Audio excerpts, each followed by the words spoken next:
David, listen, I don't understand what you're so mad about.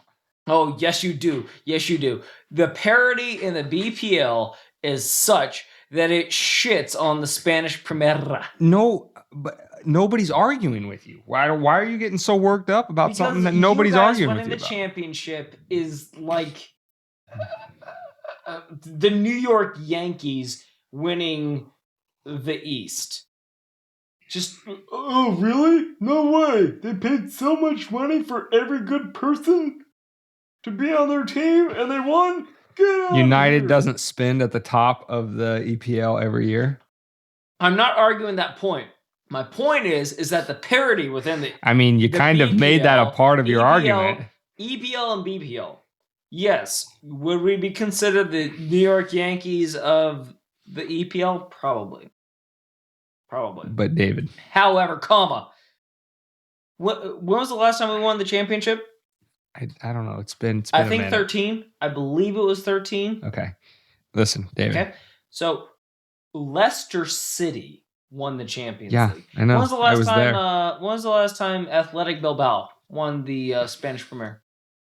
I don't know, man. Atletico Madrid? Like a couple years ago. Oh, a couple of years ago, you think? More recently than 2013. Why don't we look that up? Okay. Get your fucking phone out. All right. Don't get me started on League One. All right. Go ahead. Keep talking. I got to do some research. When was the last time Juventus was not the champion or at least runner-up in Serie A? AC Milan. I can't even name another team within there because there's nobody. There's nobody. Napoli, I can name Napoli. But every team in the EPL has a chance to win each and every week. You can't say that with the Spanish Primera. Nobody is trying to say that. I don't understand what argument you're having. My argument is that winning the Spanish Primera is less prestigious. Same year. Boom. Atletico won it in 2013. And who's won it the last consecutive years? After 13, it was Barca, Real, Barca, then this year Real. You guys are pathetic. So we got two. You guys are fucking pathetic. We got two since 2013. Look at the EPL. We have one more than United since 13. Liverpool, Man City, maybe Man City the year before that. Okay, so let's go back before Leicester that. Before that. The last win by anybody but Barca and Real before 2013 was Valencia in 03. Hold on. Keep going. Hold on. Keep going. Valencia in 01. Then Deportivo La Coruña in 99. Yeah, you better be 99. That's only 2 years after what I just said. Did I mention that? So in that 6 year period, Ajax has won the Champions League. Hold on. Ajax has won the Champions League multiple times. But that was back in the day. Then before transfer windows. Then Bilbao in 83. Bilbao in 82. Sociedad in 81. Again, this Sociedad is in 80. before the modern era. This is before the Atletico modern era. Atletico in 76. Atletico in 72. Valencia in 70. Atletico. See, you're skipping a lot of years. I can't help but feel like 72 Barca, and 70. That's 1 year. Barca and Real Madrid. What I'm saying is you're not proving anything but what I'm saying is yes. In the last 20 years, there have only been 2 times that somebody has won it that wasn't Real or Barca. Yes. Correct. I'm agreeing with you. More parity in the EPL. Nobody ever made that argument. Which means that it's a harder fucking league, and it's more talent in that league. Okay. Hey, what was the Champions League final last year? Who's making that argument? I am. What was the Champions League final last year? Okay, let me rephrase that. I know what argument you're making. Who's arguing against you? Are you just arguing for the sake of it? There's plenty of people. Yeah, there's Barca fans that would argue with me. There's Real Madrid fans that argue with me. Okay, but I'm not one of them. You're welcome for Ronaldo, by the way, you pieces of shit. He was forged in the embers of fucking Manchester United. If you're not a mank, you're a bloody wank. All right, and all I'm saying is that I'm just happy that the team that I like won. Like, I'm happy for you jumping too. down my throat, bro? In all honesty, I love Real Madrid. I don't think you do. They're my second favorite team. I think you're hating. When you tell me that they won the Spanish Primera, like you might as well tell me that like fucking Big Bang Theory won best sitcom again. But again, that's on you, bro. All I did was make a statement. Hey, did you see the whites? Did you see the whites win another one? The only and reason then you started jumping on this. And I'm like, bro, where's this coming from? I understand. But without Ronaldo, after they did my boy Ronaldo so dirty, after they fucked Zidane and chopped him off, they stole fucking Christian Bale. They stole or he chose to go there. Yeah, because they paid him a lot of money. How's he doing? Who cares? He's riding pine making millions of dollars when he could actually be making a name for himself in the BPL. David, you don't think that if he really wanted to get out of there, he would put a little more effort into it? I don't know. There's contracts. I don't know the behind the scenes stuff. I don't know what the they're behind doing the to hold scenes him stuff back either. I have no idea.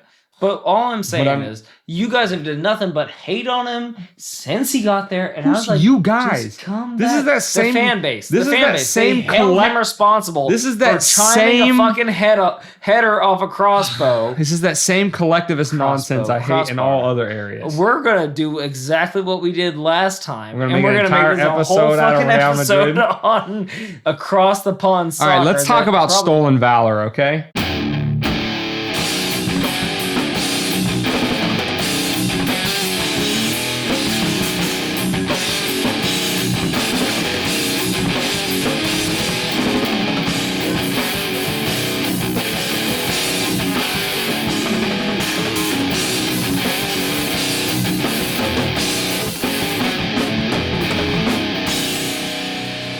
What episode is it? Is this 11 or 12? Carry the 2. Did we just do 10 and 11, but we didn't say 11 on the last one? 11 wasn't the last one. 10 was the last one. Are you sure? We're on 11. If we're wrong, I'll just call the last one a bonus episode. Well, anyway, no matter what. It's whatever we make it. It's whatever we make it. We forgot to say the number for the last one, so even if then it becomes 12, I guess.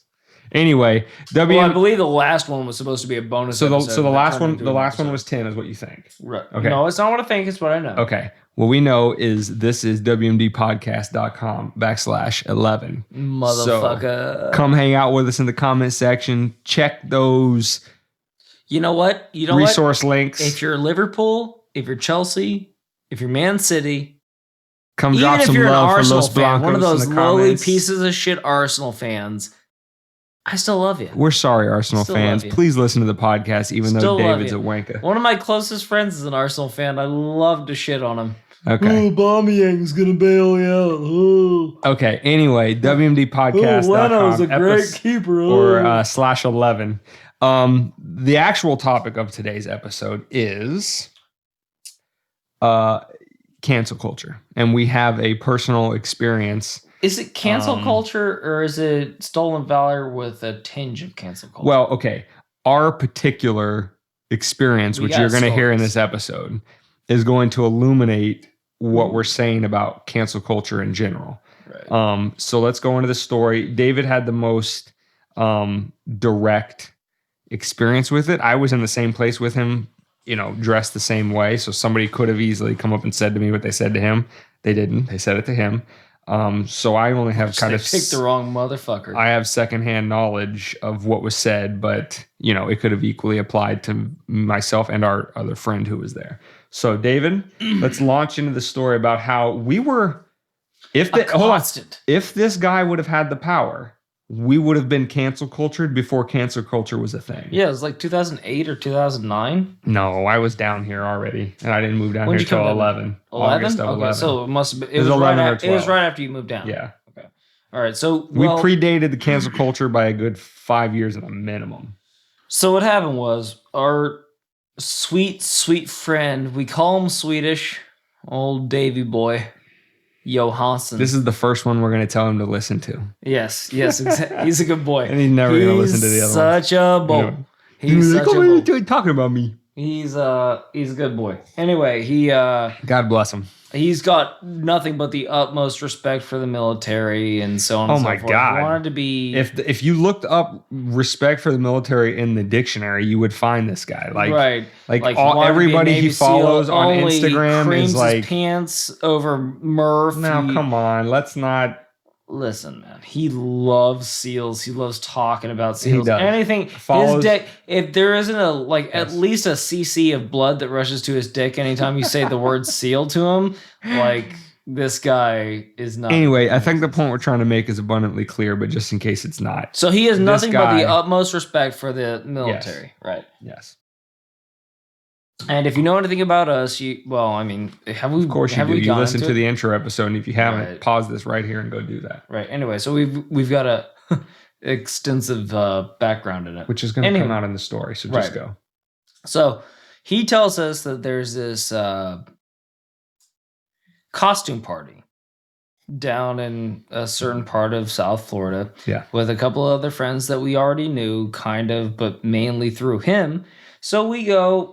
My dad's an ex-Navy pilot who's got a bunch of jumpsuits and this, that, the other. So we're like, jumpsuits, jackets with patches, exactly what you would think. If you like watch Top Gun, you know what we were dressed like. Right. So like green, naval green attire, some had patches, some didn't.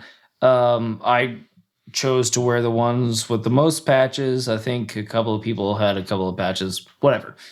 Anywho, we move our way down to said party, which is at a bar, is a meetup, and it was around Halloween time, and we were told that it was a costume party, so I think I'm reiterating here, we decided to go as like a Top Gun kind of thing.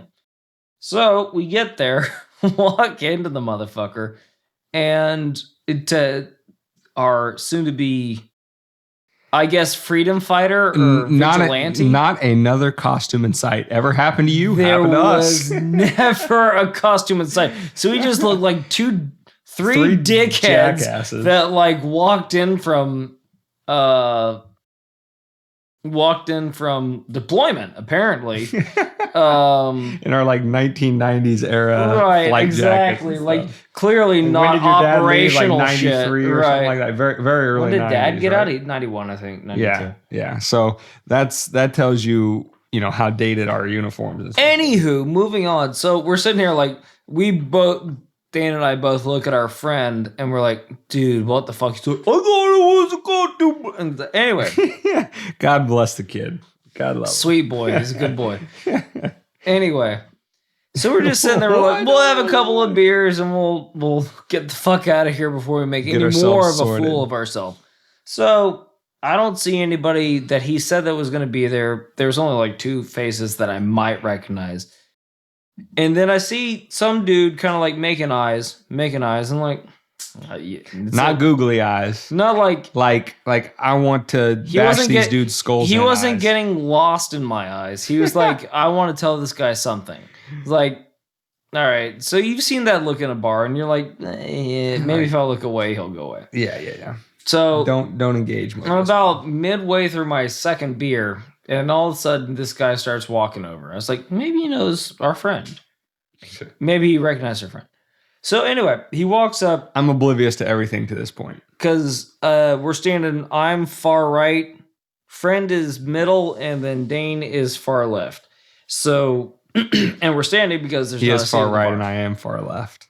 Yeah, that's, well, that's a topic for another day. Anyway, so said man approaches and asks me, how's it going? He starts colloquially, as you would in the as one does. As one does in these times. I was like, doing good, bud.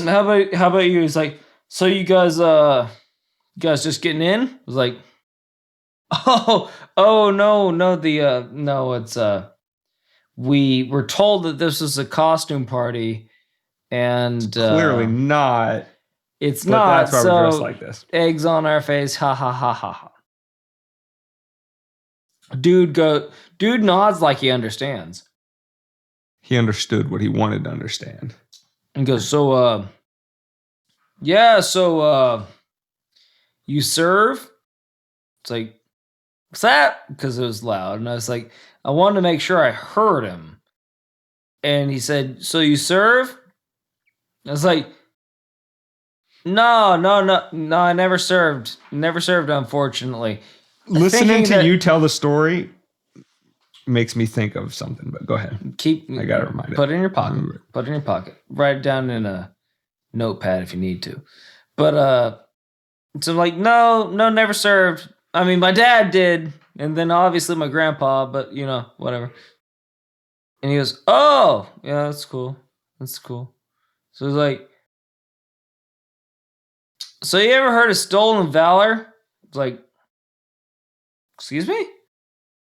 So I'm sitting here like, oh shit. So here we are. Exactly what I didn't expect to happen, but should have totally been knowing what would happen. If we had known we were going to go to a place that clearly was not a costume party, we might have made different costume decisions. Like, if I had the time, I would have put a Jason mask on and a jumpsuit without patches. And like, I'm Navy Jason. Sure. It's an amalgam. It's a bunch of different things. Anyway, it's my unique twist. So this dude, let's detract. So I go, where'd I leave off? He said, have you ever heard of stolen valor? And you got and I balked. I said, yeah, I have. And he goes, yeah. So like wearing those patches, if you didn't earn them, it's kind of that, right? I was like, and this is where my blood started to boil because David's a good guy, though. I try to control myself. I said, I understand that, but have you heard of a Gold Star family? He goes, yeah, I know what that is. It's like, yeah, well, we aren't one because I'm named after the guy that the government forgot about. He goes, what? It's like, yeah, my granddad was shot down in Vietnam and then disavowed by the government, and I never got to know him, and you didn't know that. He goes, now you do. Now you do. And I asked him, have you served? And he goes, no, but a couple of my friends have. And I was like, okay, cool. You have a nice night, sir. Goodbye. And he walked off. So basically, Dane, do you want to sum up what almost happened? I want to have an interjection here about the difference between, because we hear these little simple tropes all the time, but one you hear all the time is like you are a combination of all the people you hang out with, birds of a feather flock together, all these things that we say all the time. Keeping with talking about a meme, but this isn't a meme that we're necessarily destroying. This is a meme where in some cases can be useful. And what I mean by that is this guy clearly is the asshole version of our friend Swedish, the one who got us in this thing in the first place. because exactly what we were saying about him. Like, he has the utmost respect for the military in every way possible. He would, of course, get super pissed if anybody was engaging in stolen valor, all that kind of stuff, right? But fundamentally, at his core, Swedish is a good person. Right.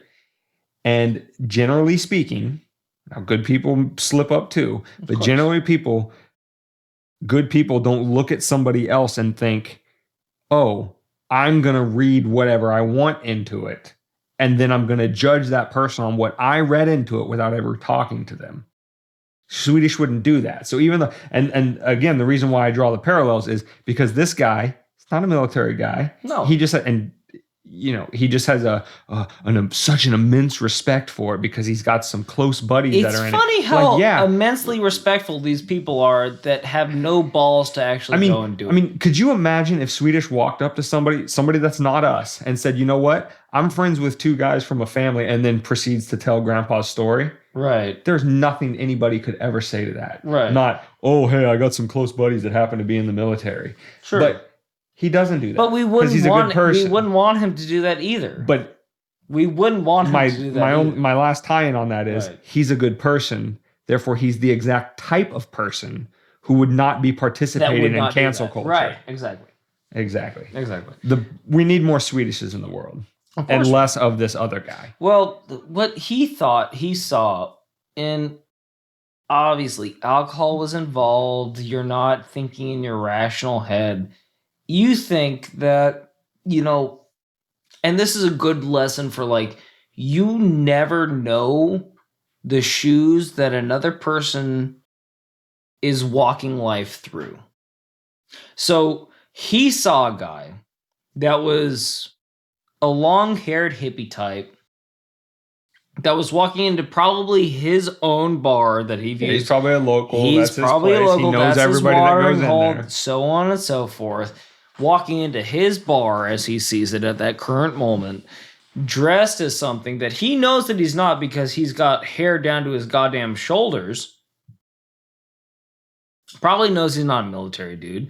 Probably knows this, that, and the other. And has jumped to a conclusion that this long-haired dude walked into his bar to besmirch or to parody what he holds near and dear to his heart. And here's the funniest thing about that whole thing, and about why that attitude makes cancel culture so toxic. Correct. We've already said who we think this guy is, and you haven't heard us say one bad thing out of our mouth about him. We're assuming the best. We're assuming he's a super, military supporting guy, and he would take something like stolen valor seriously, just like our friend would, yada, yada, yada. But in this hypothetical situation that David just brought up, this is this guy's local watering hole. He knows everybody. This kid's got long hair, yada, yada, yada. With all that factored in, the simple solution is walk up and start the conversation with, hey man, those are cool jackets. Why do you have them? Just something that starts the conversation like, hey, leading like I like your costume's cool, man. What's the story behind it? And David would have said exactly what he said, like, oh, we thought this was a costume party. But that's not the attitude that the guy came up to us with. He came up with the ex-ante decision that we were already bad people who were mocking something that he cared about. And now imagine just approaching that situation that much different. By asking it that way, David explains the situation. He ends up hearing the story of our grandpa. We get a benefit out of it because one more person in this world is aware of what happened to our grandfather and is continuing to happen in every single war the United States is in since then, abandoning U.S. soldiers by the U.S. government. We have one more person, one more ally who now knows our story.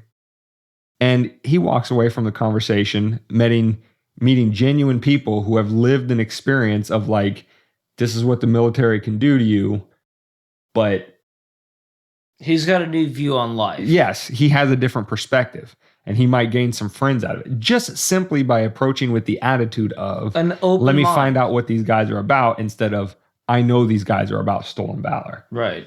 Like, of course, if you've listened to any of these episodes, especially the Call of Duty episode, valor and achievement is honor, integrity, those like, kind of things. You're supposed to go through the fires to achieve what you want, and then you appreciate it. If it's just handed to you, I don't respect that. You don't respect that. If you were born on third base and swear to Christ you hit a triple, like, everyone else knows. Right. Everyone else knows that. But someone, a total stranger like that, isn't going to even give themselves the opportunity to know or learn that about us. And also, I wasn't because of the attitude that he came to the conversation. We weren't like hobnobbing around. We were just like, oh, fuck, we fucked up. Standing at a bar looking really awkward, trying to figure out what we're supposed to do. In flight suits that we clearly don't own, acting like, oh shit, like my uncle's like 5'9" or 5'10". I'm over 6 feet tall. Like, the jacket was ending just below my elbow. Like, this was clearly not mine, nor was I trying to pass it off as. So it should have just been I would have let this shit go, and I probably would have forgot it. But the first thing I said to the guy was like, I thought it was a costume party. Sorry.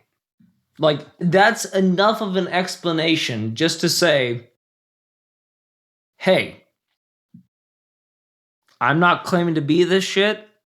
Clearly, I thought it was a costume party. Here's the backstory for why Here's the backstory why I'm wearing it. And that should have been enough. And if he didn't have the mindset to tell me off, he would have let that be. And that attitude is why everybody says, till they're blue in the face, we need to stop the fighting. We need to have rational discussions. Like, this is the alleged from all sides seem to agree on that principle. Let's approach it this way. That regardless of the divisions, we need to come together and hash stuff out verbally. If I had the same mentality, if I had the same mentality as that guy, he'd be in hot water, not me.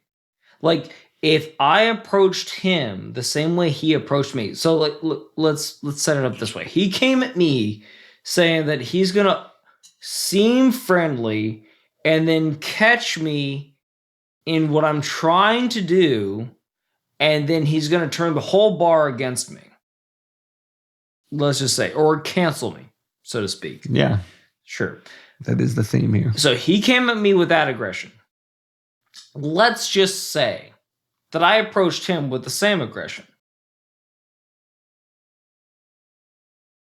Let's just say that he comes to me and asks me, "Hey, bro, why are you wearing that jacket?" Like, "Oh, because I just felt like wearing it tonight."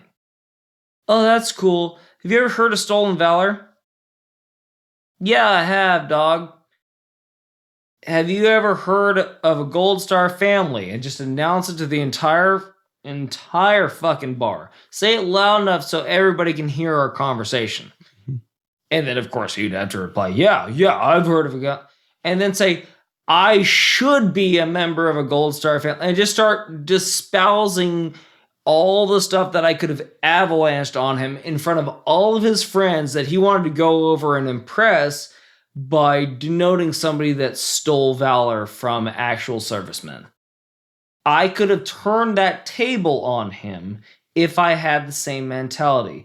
But no, just being kind and treating someone else how I'd want to be treated led to him potentially, I hope, viewing life a little bit differently than he did when he walked into that bar. I don't know. I don't know if he was drunk when he approached you or not, but he didn't seem like he was going to remember much from that night. And, you know, I don't know. I wasn't having the conversation with him, so maybe you got a he was drunk read on him. But so let's. But that's two with for what? Let's bring this thing full circle. So that was our lived experience. Not going to extrapolate that out to the entire society, but and we're not playing victims here. We're not. I don't want any like quarter for where we came from or anything like that. But just it's a cautionary tale. Put it that way. That's an example of the attitude that underlies cancel culture. Correct. Because that guy is just one potentially drunk, maybe not. We don't know. Who cares? One guy in a bar who wants to confront us and. I'm sure if he could have, quote unquote, canceled us, had us thrown out of the bar, he would. But now multiply that guy by 100,000 people and give them blue check marks on Twitter. And now they can bring down entire careers. They can ruin reputations forever. They can do all kinds of things. And yes, just like everything, there's a spectrum. There are some really, really reprehensible things that people say. Without getting into the First Amendment argument about, they should be allowed to, whatever. I'm not getting into that. I'm just saying, like, some people say some really reprehensible stuff, and then some people do, like, literally nothing. Yeah. Like, the guy who just got fired the other day because I think he was, like, a museum curator out in, California or something like that. And his statement was something to the effect, I'm definitely paraphrasing, something to the effect of, no, I am not going to deny art into my museum just because they were painted by white artists. He didn't say, I am only going to let white artists into my museum. He didn't say that white artists were better. He just said, no, if somebody comes to me and says, hey, we want this art to hang in your museum, and my only question to them is, was the guy or girl who painted it white? Yes. Okay, then I'm not hanging it. Or no. Okay, I will. I'm not going to make my decision about what goes into this museum based on that. And got fired for it. But so regardless of where other people are on that outrage spectrum, that's the direction it's going because of that attitude, like that guy that approached David. They came to what that guy had to say with, this guy is a white supremacist, and they ruined his career over it. That's not a healthy way for society to function. Well, what it also does, it creates a pendulum.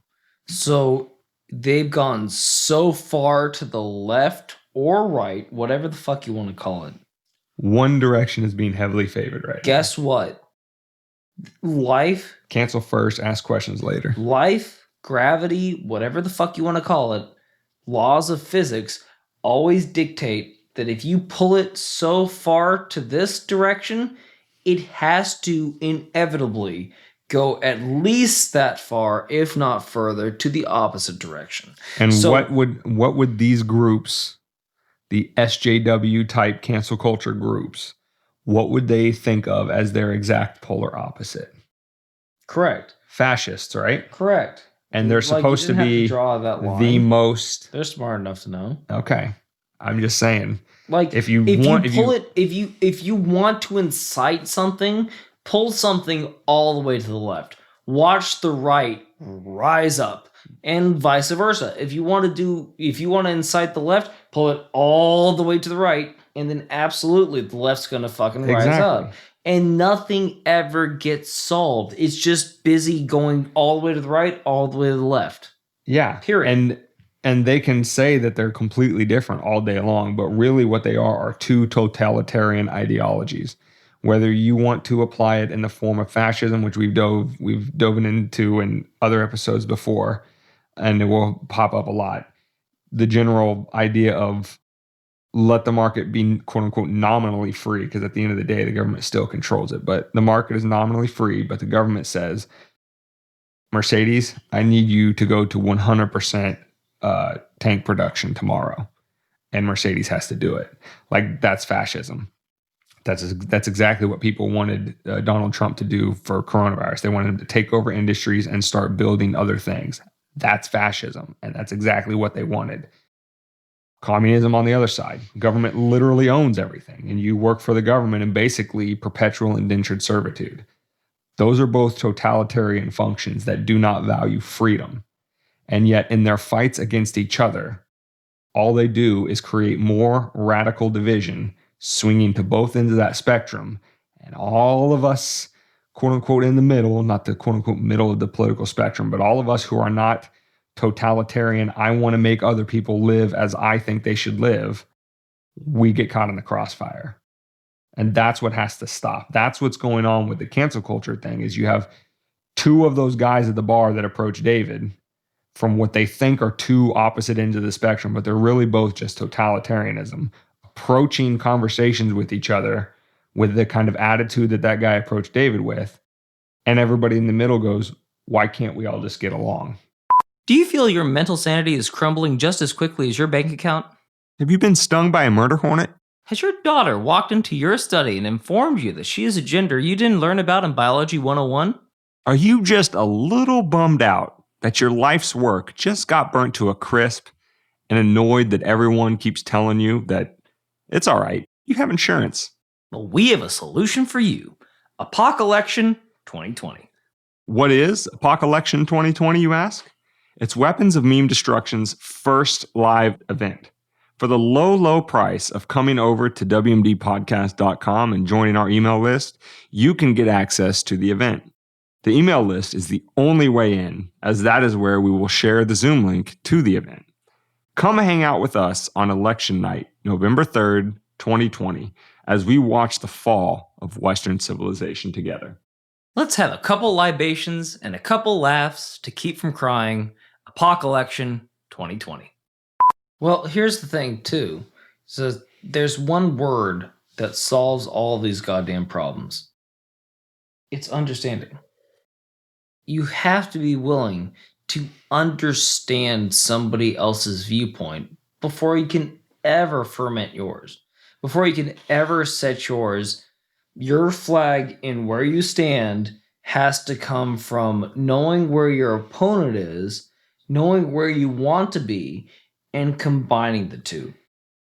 Period. You just exactly explained the whole process by which human beings come to find what we would objectively call truth. It's called deductive reasoning. Right. You start with the general, the most, diverse range of explanations for your conclusion. Supplement the nuance. You get rid of what does not align with the world as you know it, and then you come to some sort of truth through deductive reasoning. Correct. If you hear tons and tons of different theories and ideologies for all kinds of life's complex questions, through deductive reasoning, you arrive at closer to the truth than if you just say, nope, the first ideology I heard is the right ideology all the time, and anybody who deviates from it it's my identity. I have to adhere to it, or else I don't know who I am. Like, you are not your thoughts. You are not always your thoughts. You can be nuanced. You can be anything that you want to be. You don't have to follow the fucking narrative to note every fucking day. Be your own goddamn person. Take in information.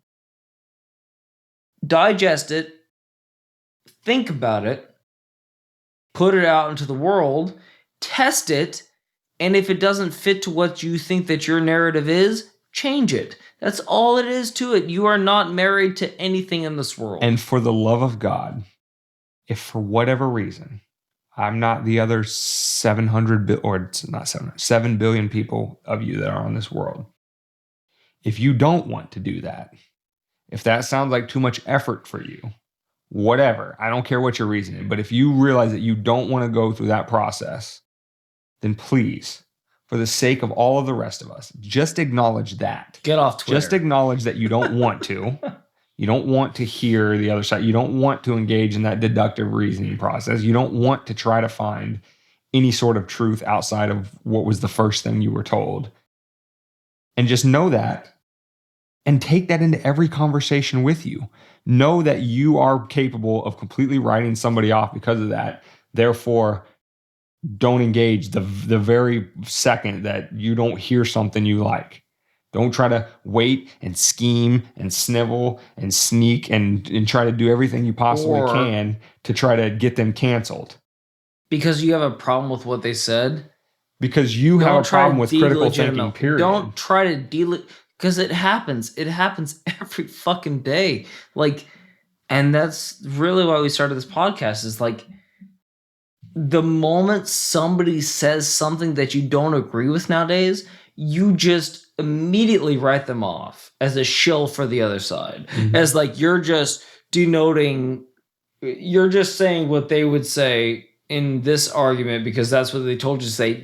Never mind the fact that you're doing the exact same thing you're accusing them of doing. Right. You're doing what they told you to do. And we made an entire episode talking about this, about the critique that sometimes we get, like, oh, hey, you seem to attack the left more than the right.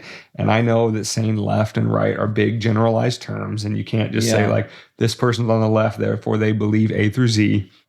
Like, we understand that, but that's exactly what we're saying. This is kind of an amendment to that episode in saying that we know we use those terms, so we try to, anytime we do use them, define them as specifically as we possibly can to make sure that we're not doing this catch-up, because we're aware of our own failings as human beings that we have, just like everybody else does, of biases. So we're not just going to, well, that's the left for you, and then never engage in any more analysis thereafter. I like the left, dude. I mean, if anything, like I said, I didn't. If I had a gun to my head, but even saying that, because it's the left instead of the very fine specific example that you're talking about, it's an amalgamation of all their beliefs. There are going to be MAGA hat wearers clipping that up just as much as MSNBC clips up what we said in the last episode. But what I'm saying is, and they're going to say these guys are radical leftists. But again, if all you want to do is like, again, I think news and the news media has turned into fast food. Like, and what I mean by that is, like, even fast food back in the day was still hamburger. It was still, fries. It was still normal food that they had to outsource and so on and so forth. Nowadays, it's not even meat substances that you're throwing into your face. But I will say, if you're going to formulate your opinions off of that, then know that's what you're formulating it off of. You're formulating your opinions off of fast food. You can't throw the baby out with the bathwater. If some sides have good points, keep the good points and dispel what's unusable.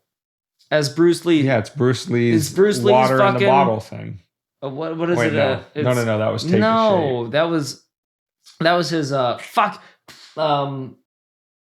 keep talking. I've got a book right over here. Yeah, he was. So while David Jeet Kune Do, that's his whole thing. Oh, yes. Jeet Kune Do is Bruce Lee's method of martial art, which is keep what's useful to you and throw away what is not. Yeah, I'm pretty sure he studied. Was it every single martial art on Earth? It was a lot. He studied as many. Okay, we'll just say a lot.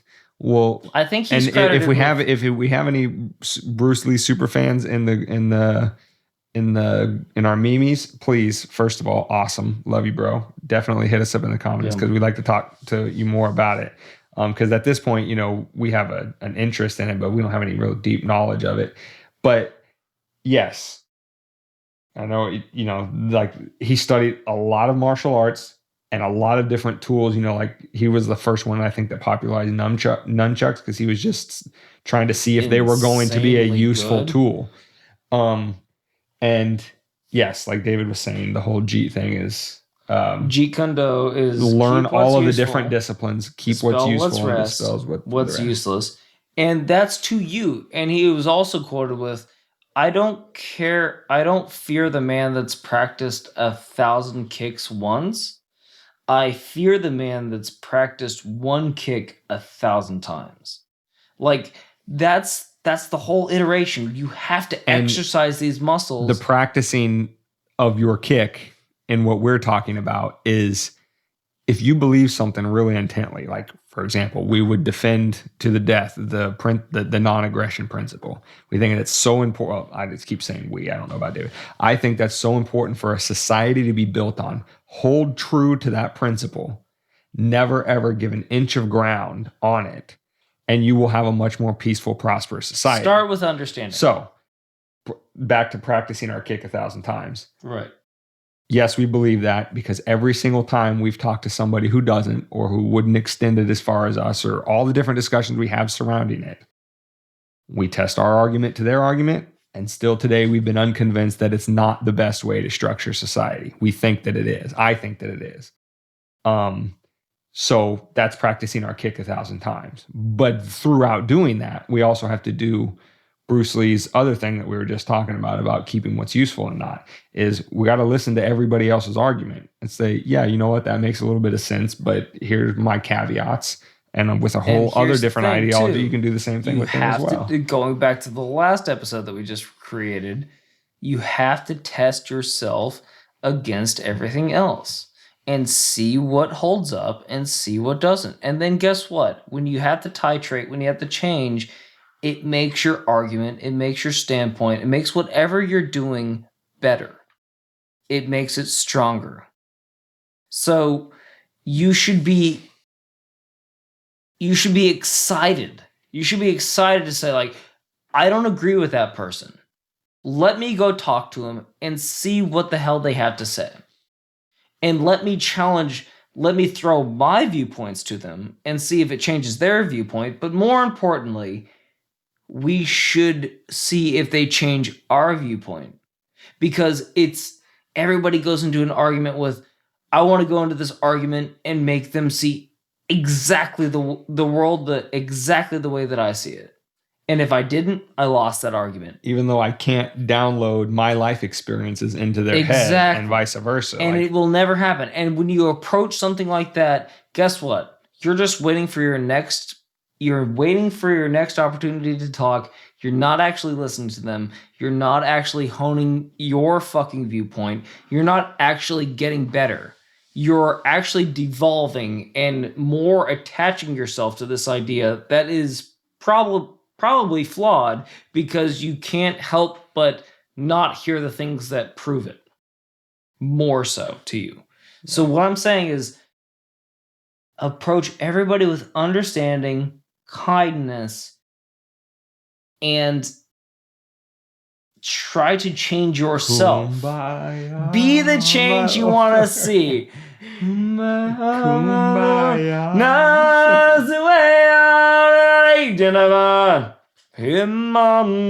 That's not copyright. That's not copyright. You're not doing the right thing. No, you're supposed to do the song when he's with Timon and Pumbaa. What's the Timon?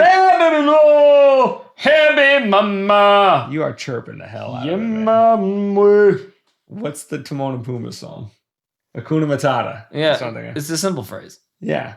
So if you know, means no worries for the rest of your days. Exactly. Live like that, and we'll have a better world. Just fucking calm down. Just calm the fuck down. Relax. It's not so serious. Life is not as serious as you think it is. I promise you, we see eye to eye on way more than we don't. 90%. Give me 90%. I'll give you 10. How about that?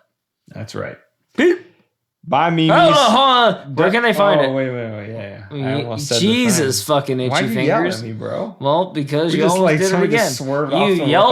You yelled at me. Okay. The last time. WMDpodcast.com. Despite it was your finger that delivered the goddamn fatal backslash 11. You were so tight. You were so tight the couple episodes you kept before. Talking.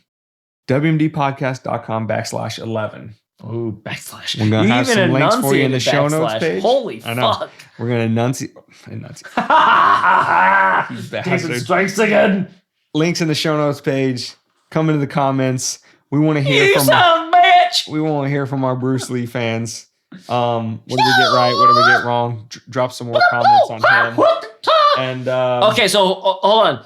And then like us. Be friends with us. For a review point within the comments, vote who was a better representation of Bruce Lee. Was it Liu Kang in Mortal Kombat?